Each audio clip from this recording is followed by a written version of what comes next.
Il faut que j'aille faire les Il faut que j'emmène mes enfants à l'école. Il faut que je sois heureux. Il faut que je dise fasse non. du sport. Il faut que je sois dise motivé. oui. Il faut que j'aille à fasse mes l'école. devoirs. Il faut que j'aille au Il faut que je travail. sois un bon parent. Il faut que je me lève. Il faut que je cuisine. Il faut.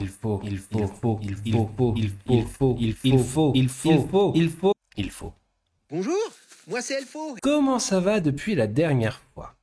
Alors, j'ai aucune intro parce qu'en enregistrant, je réalise que dans mon script, j'ai oublié d'écrire l'intro, à part les différents il faut. Du coup, je vais essayer de faire un peu une intro improvisée. Notre cerveau déteste la contrainte. Si je vous demande par exemple de ne pas regarder derrière vous, il y a peut-être une part de votre cerveau qui est en mode « j'ai envie de regarder derrière moi ». Et ça, c'est parfaitement normal, parce que notre cerveau déteste la contrainte. Bon, je vais me répéter encore une fois. Pourquoi notre cerveau déteste la contrainte? En fait, je vais vous parler d'un phénomène qui est la réactance psychologique, qui est en fait un concept théorisé par Jack et Sharon Brin en 1966. Ouais, j'ai essayé de faire un petit accent anglais. Et en fait, la réactance psychologique, ça va être cette réaction de défense face à une perte perçue de liberté. C'est-à-dire que quand une personne sent qu'on la prive d'un choix, d'une liberté, ou qu'on lui impose quelque chose, elle va venir rentrer dans un état de tension interne et elle va venir réagir afin de maintenir sa liberté d'action. Et résultat, plus on va interdire une action, plus elle peut avoir envie de la faire. C'est ce qui explique pourquoi les interdits attirent, surtout chez les enfants et les adolescents. Et en fait, certaines personnes dites très réactantes vivent cette perte de liberté de façon plus intense. Elles sont souvent plus anxieuses, plus sensibles aux injonctions et peuvent développer une plus grande souffrance psychique. Mais alors, c'est quoi le rapport avec notre cerveau? En fait, la liberté, c'est un besoin fondamental et votre cerveau, lui, il le sait. Ainsi, face à une contrainte, notre cerveau va venir interpréter cette dernière comme une atteinte à notre liberté, même quand l'ordre vient de nous-mêmes, générant cet état de tension interne, s'apparentant un peu à de la frustration, et nous poussant à faire un comportement, en général, inverse. Et la réactance va reposer sur 4 principes. Tout d'abord, la sensation de liberté préalable.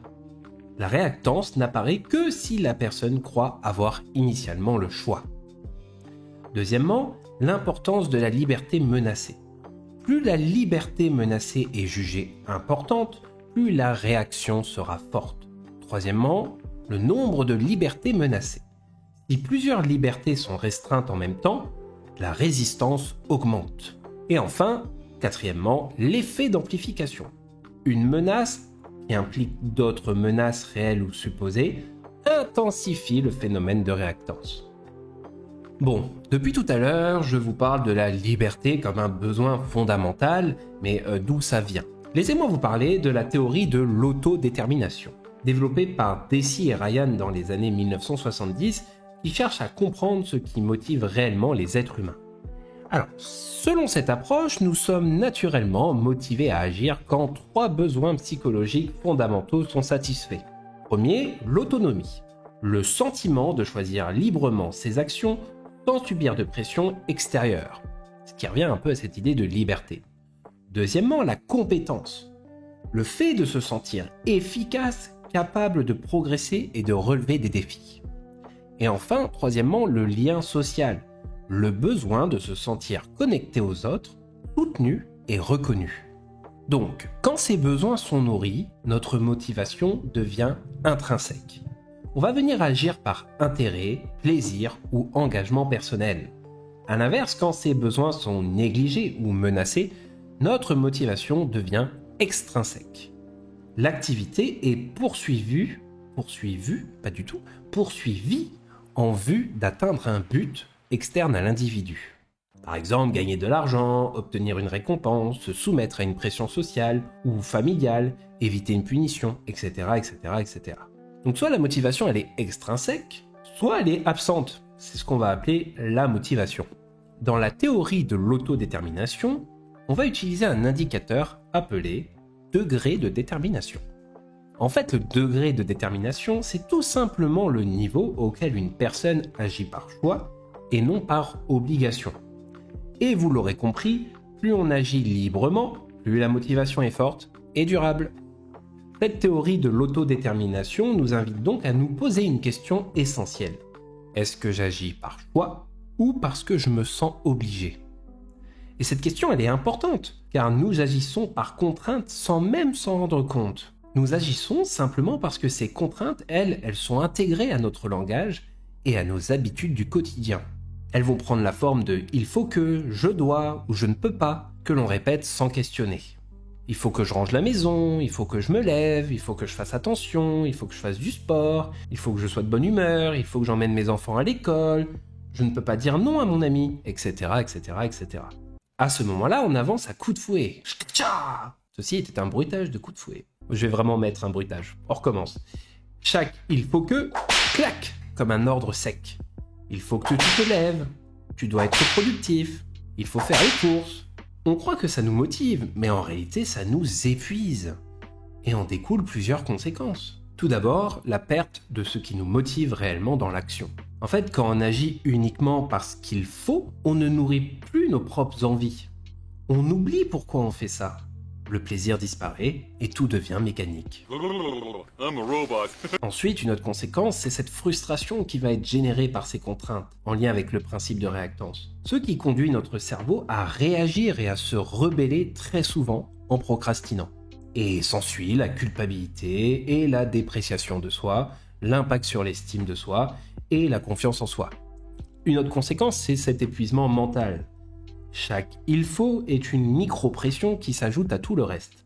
À force, c'est fatigant car on a ce sentiment de toujours devoir courir.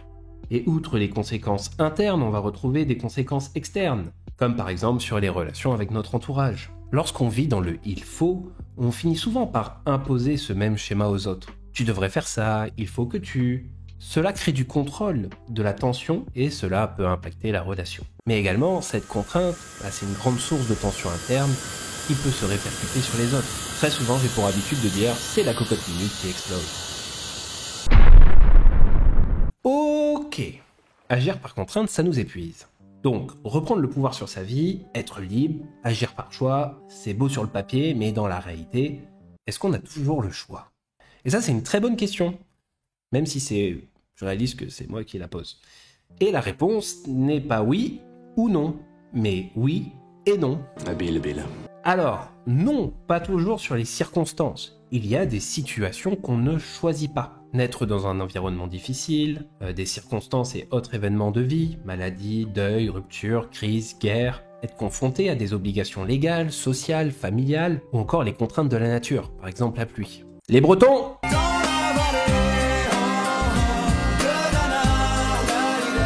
Donc il y a certaines contraintes qui sont réelles, objectives, externes, et en fait on ne peut pas simplement choisir d'en sortir par la seule force de la volonté.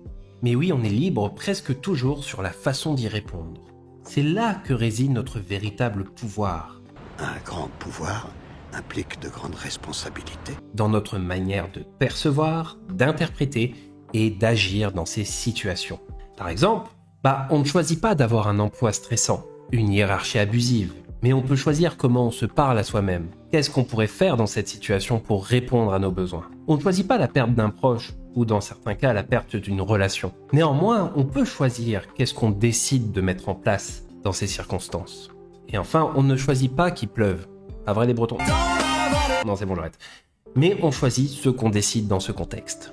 Ce qui m'amène à vous parler de la toute première stratégie, qui est un peu comme un prérequis pour sortir de la contrainte.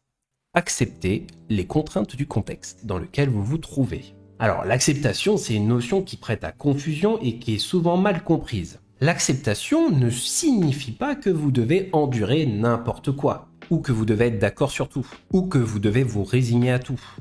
En fait, l'acceptation consiste à vous ouvrir pleinement à votre situation présente et reconnaître ce qu'elle est dans l'instant présent, et à renoncer à vous y opposer. C'est-à-dire de renoncer à agir sur ce dont vous ne pouvez pas agir. Dans le livre Le piège du bonheur du Dr Russ Harris, référence à la première vidéo Estime de soi, le Dr Russ Harris va utiliser 2 exemples parlants pour montrer le concept d'acceptation. Alors le tout premier concerne le Dalai Lama, qui a été forcé à l'exil suite à l'invasion du Tibet par la Chine. Et à ce moment-là, le Dalai Lama ne perd pas de temps et d'énergie à rêver d'un autre contexte, à s'indigner ou à ressasser le passé. Cependant, il ne s'avoue pas vaincu non plus et n'abandonne pas. Il reconnaît simplement que les choses sont telles qu'elles sont dans le moment présent. Ça, c'est la première étape de l'acceptation. Et en parallèle de cela, il met en place des actions dans le but d'améliorer la situation, comme par exemple ses nombreuses campagnes de sensibilisation. Ça, c'est la seconde étape. Passer à l'action. Voici un autre exemple du livre, les violences conjugales. Si votre partenaire est violent physiquement, la première étape consiste à accepter la réalité de la situation. Vous êtes en danger et vous devez agir pour vous protéger. Une fois cela fait, la seconde étape est de passer à l'action. Obtenir de l'aide par des professionnels, des aides juridiques, voire rompre la relation. Ou appeler par exemple ce numéro qui s'affiche à l'écran et qui pourra vous permettre d'être mis en relation avec un service d'aide et d'accompagnement. Et bien sûr, ce n'est pas simple. Et de plus, pour pouvoir agir, il est important que vous puissiez accepter l'anxiété, la culpabilité et les autres émotions et pensées désagréables. Ainsi, accepter les contraintes du contexte permet d'allouer mon énergie là où j'ai du contrôle, vers des actions qui nourrissent petit à petit mes différents besoins. Et en parlant de besoins, il est important d'identifier nos besoins qui se cachent derrière nos choix. Vous avez vu la transition parfaite. Donc, les besoins. Identifier nos besoins qui se cachent derrière nos choix. Alors, nous pouvons remplacer le langage impliquant une absence de choix par un langage qui reconnaît que j'ai le choix. J'ai rien compris. Non, ou alors c'est moi Non, moi non plus, j'ai rien compris. C'est-à-dire traduire les « je dois » en « je choisis ». Donc la première étape, c'est de lister les choses que vous devez faire. Donc c'est toutes ces activités que vous faites et que vous vous dites que vous n'avez pas le choix. Alors peut-être qu'en regardant cette liste, vous vous apercevez du nombre d'activités quotidiennes que vous réalisez avec cette impression d'y être obligé. Et n'oubliez pas, pour votre cerveau, cette perception de contrainte, elle est épuisante, due au phénomène de réactance psychologique. Donc deuxième étape, c'est de reconnaître que vous faites l'ensemble de ces choses par choix et non pas parce que vous en avez l'obligation. Je vous invite alors à reprendre les éléments de votre liste et à remplacer les « je dois » ou « il faut que » par l'affirmation « je choisis de ». Enfin, après avoir reconnu que vous choisissez de faire ces choses, on va essayer de tenter d'identifier l'intention, les besoins qui se cachent derrière ces choix. En complétant vos phrases par « je choisis de » parce que je veux. Ainsi, en utilisant cette phrase, vous pourriez peut-être vous rendre compte des valeurs et des besoins qui motivent vos choix. Par exemple, il y a une différence entre « je dois emmener mes enfants à l'école » versus « je choisis d'emmener mes enfants à l'école parce que j'ai envie qu'ils puissent apprendre des choses qui leur serviront dans leur vie future ». Alors, je ne sais pas si vous avez vu la différence, car en effet, le fait est le même, emmener les enfants. Par contre, dans un cas, c'est le « je dois », c'est la posture de contrainte, on se sent obligé, ça pèse, c'est énergivore. Ça nous saoule, quoi. Et dans le deuxième cas, c'est le « je choisis », c'est cette posture de liberté, on reprend la main, on se reconnecte aux besoins qu'il y a derrière ce comportement, et ça donne du sens, ça nourrit la motivation. Du coup, l'effet sur soi change complètement. D'un côté, on subit, de l'autre, on agit par choix. Alors peut-être que derrière vos phrases se cachent des motivations extrinsèques. L'argent, la reconnaissance d'autrui, échapper à la punition, ou encore pour éviter la honte ou la culpabilité. Et il est important d'être conscient de ces choses que nous faisons par motivation extrinsèque, et d'identifier leur coût tant physiquement que psychiquement. Une fois identifié ce coût psychiquement et physiquement, il est important de se poser la question « comment je peux me ressourcer ? Comment je peux me recharger ? Comment je peux pallier au coût de ces choses que je suis en train de faire ?» Et aussi, peut-être qu'après cette liste, vous allez décider d'adapter, changer, voire abandonner certaines tâches. Vous pouvez aussi essayer d'aller plus loin en essayant d'identifier des motivations intrinsèques derrière ces actions. Par exemple, l'argent, qui est dans cette situation une motivation extrinsèque. Si on creuse un peu plus profondément les motivations intrinsèques au fait de gagner de l'argent, ça peut être manger à sa faim, faire des sorties, payer des vacances, aller boire un coup avec ses amis, etc., etc., etc. Donc, il est important d'essayer d'identifier des motivations intrinsèques, parce que pour rappel, c'est les motivations les plus fortes, derrière chaque action. Autrement dit, les besoins ou valeurs personnelles que vous allez nourrir en les accomplissant.